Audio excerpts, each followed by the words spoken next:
Right, that is correct. Oh my God.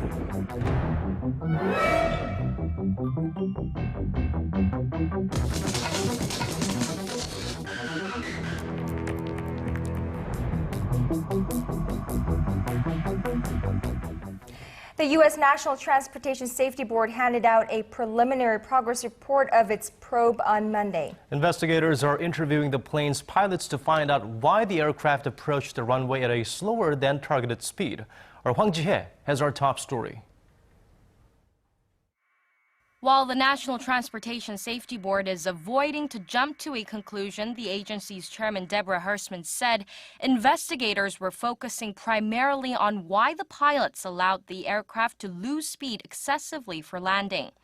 The Asiana Airlines plane that crashed in San Francisco International Airport on Saturday was traveling 103 knots seconds before it crashed, well below the 137-knot target speed needed for a stable approach. Who was the pilot flying? Who was the pilot in command in the cockpit at the time of the accident?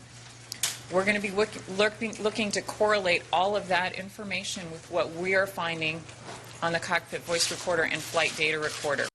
Asiana Airlines said Monday that the chief pilot had little experience flying the Boeing 777 and was making his first landing at the San Francisco airport. Lee Gang-guk, the chief pilot, had close to 10,000 hours of flight experience, but only 43 hours in the 777.